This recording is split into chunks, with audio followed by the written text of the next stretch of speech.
King Kansas here to do a movie review. It's the first one in a long time, but we're glad to be back. I'm here by myself doing this solo because the other two, the Movie Master and Sir Alex, have stuff to do. One's in school. Well, actually, both are at school and doing exams, but the King has a little free time. He's injured on his couch here. What else does he do? You know he loves to talk. And, of course, what am I here to do? I'll start gabbing. Stop gabbing there. What am I here to do? I'm here to do Shazam movie review. Like always, guys, like all my movie reviews here on the Movie Throne, there's going to be a non-spoiler portion, and then there's going to be a spoiler portion. And don't worry, somewhere at the bottom, you'll probably right down here, you'll see you'll see a spoiler alert, so you guys know if you haven't seen the movie to turn off the video until you see it after and come back and comment in the comment section below, or finish watching the rest of it. But the first portion, no spoilers. It's just going to be generic. It's going to be my recommendation if you should go see it or not, and my thoughts, my personal opinions, guys. So don't take this, take it with a grain of sugar or salt, as they say. It's my opinions. I'm entitled to. Disagree, you don't disagree. Whatever you like.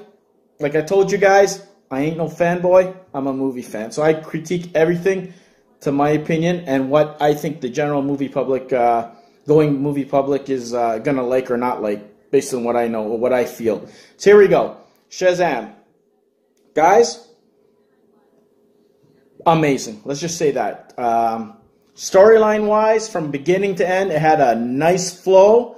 The actors involved, from the two little kids, one from, I think it was It, and the guy who plays the young Billy. I can't remember their names, guys, for the love of God in me. But I know Zachary Levi plays the main lead. All those three, whether it was Zachary Levi and the other little guy, Freddie, in the film, or if it was himself, the little younger version, Billy Batson, the 14-year-old kid, and Freddie, phenomenal. Sub-characters, the characters that were involved, amazing. The villain, played by Mark Strong, Dr. Sylvana, oh my God. That's how a bad guy should be done. Not too over the top, but to the point. He had a reason for doing what he has, and it all connected very nicely with the whole entire plot of the story, and when it came to actually facing Shazam later on in the movie. Special effects, pretty damn good. From what I remember seeing, guys, there's no slow time or period. Like, everything flowed very well. There was no like, oh my God, we're doing this now or whatever. Sure, there is the typical cliche bad guy, good guy story. Something happens to this person to become that way. And same with the hero. It's common in comic books. Something that I haven't seen before, I would honestly say. It's something different. Different take. Zachary Levi steals the show. Everybody does. It's filmed in Toronto. So, like I said, very good family-oriented story with the superhero elements added to it, but overall everybody had their part, and there was a couple of cheesy moments. Don't get the King wrong, but it all worked out. It was cheesy, but it was still good at the same time, especially the last third of the movie. You'll know exactly what I mean by that. All the stuff that you see in the trailers, you do not see everything. I'll tell you guys right now, it doesn't spoil the movie one bit for you. Whatever you see in there, there's a lot more, I can tell you right now. And when they expand on those particular scenes, you're going to love it. You buy into the movie the first, I would say, 5 minutes into the film. If you don't, then you're not going to like it. So overall, loved it. Where do I rank this compared to, say, Man of Steel, Justice League, Aquaman, or Wonder Woman? I think it's, I would say, just below Aquaman, and I guess under, basically Wonder Woman, Aquaman, Shazam. But I'll tell you right now, Shazam has a much stronger beginning to end storyline than all the other films do. Every act of the film is strong, as opposed to the other two. Wonder Woman had a weak third act. Aquaman had kind of like in the middle a little weak, but then it kind of picked up again.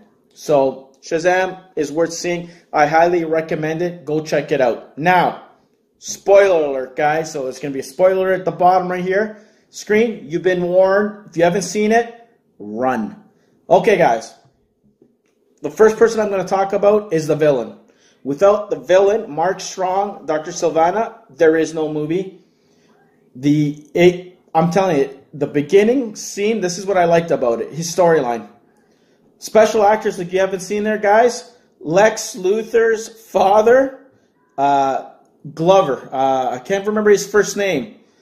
But he plays Shazam. He plays Dr. Sylvana's father in the film. So Lex Luthor's dad is the villain's father at the beginning.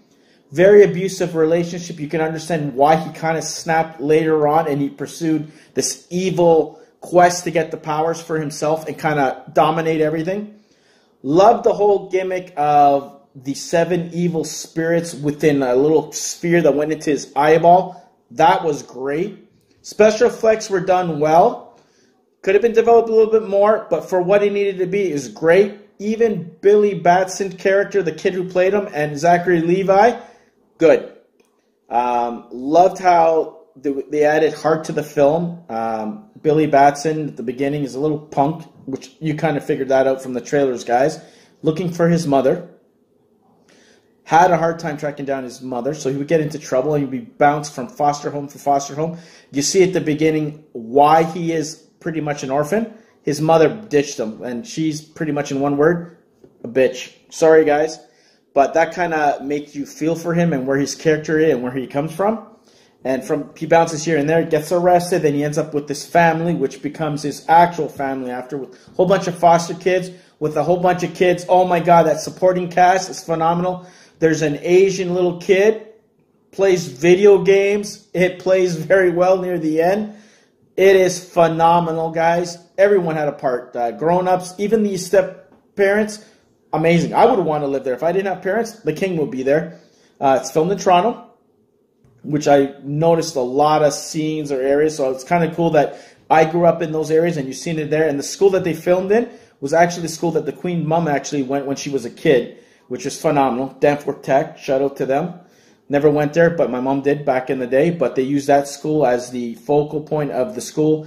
Loved how Freddie, the kid, was picked on with a little disability there, and then he sticks up for him, and then he teaches Zachary Levi's character when he becomes Shazam his powers, and they're kind of like testing out everything you could possibly think of a kid doing, and as a grown-up doing it.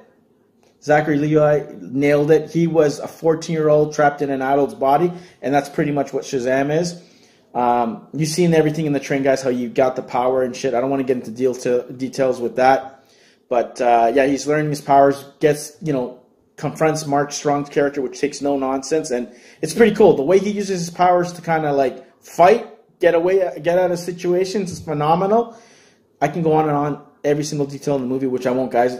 Go watch it yourself. That's what I'm going to say about that.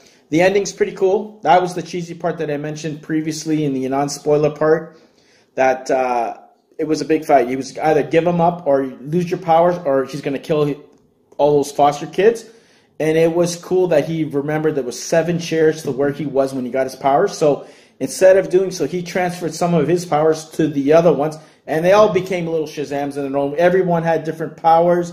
It was so damn cool how they were using them. My favorite part, that was the cheesy part. It's like, oh great, now there's 5 of them. Plus Shazam, 6. Different colors. You're like, here we go, Power Rangers all over.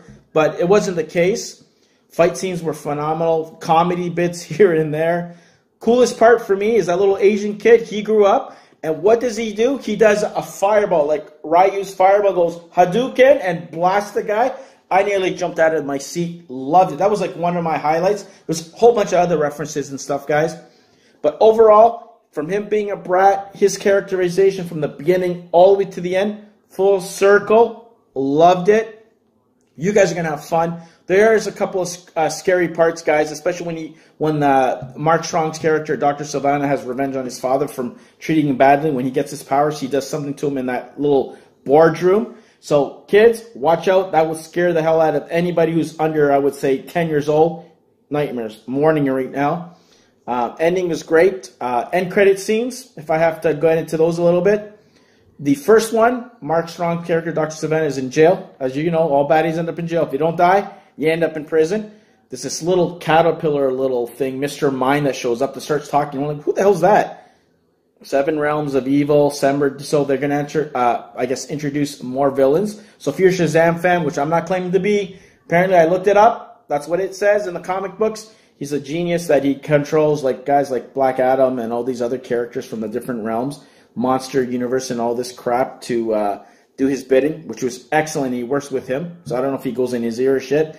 But like I said, don't claim to know all the comics, but apparently he's a popular character, and that's how they can further a sequel, which I'm happy to see where the hell that's going to lead up, because it's going to be phenomenal. Zachary Levi, thumbs up from the king.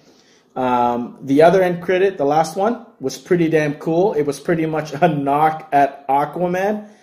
They're looking at a goldfish little tank, and they're trying to see what they can do to the goldfish, because, you know, he's still supposedly learning what powers can he do, and can he turn invisible and all that crap. And he's looking at the goldfish. He makes some sort of remark. He's like, what are we supposed to do with goldfish? Like, talk to them?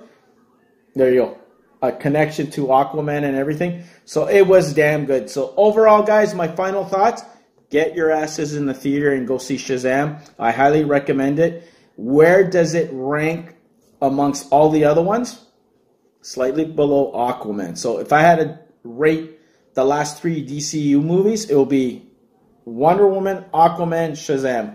And then the other ones, forget it. Justice League, Batman vs. Superman, whatever. Man is still my favorite, to tell you the truth. So I highly recommend it. All the actors did a phenomenal job, guys. If you don't go see it, please damn go see it before you see Endgame.